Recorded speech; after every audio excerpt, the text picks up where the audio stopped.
Maharaja gold and diamonds, toll junction, Edappally, Palluruthy, Tripunithura, Kalady, Eramalloor, Aroor Palli, Thuravoor, Thrissur.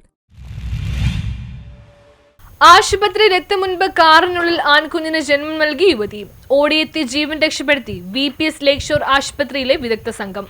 ആശുപത്രിയിലേക്കുള്ള യാത്രക്കിടെ കാറിനുള്ളിൽ പ്രസവിച്ച യുവതിയും ആൺകുഞ്ഞിന്റെയും ജീവൻ എറണാകുളം VPS ലേക്ക് ഷോർ ആശുപത്രിയിലെ അത്യാഹിത വിഭാഗത്തിലെ വിദഗ്ധ സംഘം രക്ഷപ്പെടുത്തി. ഞായറാഴ്ച രാവിലെ 8:15 ആശുപത്രിയുടെ അത്യാഹിത വിഭാഗത്തിന് സമീപമായിരുന്നു സംഭവം. കണ്ണൂർ സ്വദേശിനിയായ 21-കാരി പ്രസവവേദനയുമായി കുടുംബത്തോടൊപ്പം ആശുപത്രിയിലെത്തുമ്പോൾ കുഞ്ഞു പുറത്തേക്ക് വരാൻ തുടങ്ങിയിരുന്നു. സാഹചര്യം വിലയിരുത്തിയ ഡോക്ടർ ആദിൽ അഷ്റഫിന്റെ നേതൃത്വത്തിലുള്ള സംഘം യുവതിയെ ആശുപത്രിയിലുള്ളിലേക്ക് മാറ്റുന്നത് അപകടമാണെന്ന് തിരിച്ചറിഞ്ഞ് കാറിനുള്ളിൽ വെച്ച് തന്നെ ആവശ്യമായ സൗകര്യങ്ങൾ ഒരുക്കി സുരക്ഷിതമായി പ്രസവം എടുക്കുകയായിരുന്നു. പ്രസവശേഷം സീനിയർ പീഡിയാട്രീഷ്യൻ ഡോക്ടർ പ്രദർശിനിയടക്കം മെഡിക്കൽ സംഘം എത്തി അമ്മയ്ക്കും കുഞ്ഞിനും ആവശ്യമായ പരിചരണം നൽകി. തുടർന്ന് ഇരുവരെയും ആശുപത്രിയിൽ പ്രവേശിപ്പിച്ചു. യുവതി ലേബർ റൂമിൽ പ്രസവാനന്തര പരിചരണത്തിലാണുള്ളത്. കുഞ്ഞ് NICU-വിൽ നിരീക്ഷണത്തിലുമാണ്. ഇരുവരുടെയും ആരോഗ്യനില തൃപ്തികരമാണെന്ന് ആശുപത്രി അധികൃതർ അറിയിച്ചു. കൃത്യസമയത്തെ വേഗതയിലുള്ള ഇടപെടലാണ് ജീവൻ രക്ഷിക്കാൻ സഹായിച്ചതെന്ന് ഡോക്ടർ ആദിൽ അഷ്റഫ് വ്യക്തമാക്കി. അത്യാഹിത വിഭാഗത്തിന്റെ സജ്ജീകരണങ്ങളും സംഘപ്രവർത്തനങ്ങളും പ്രശംസനീയമാണെന്നും ആശുപത്രി മാനേജ്മെന്റ് അറിയിച്ചു. News bureau, Kochi.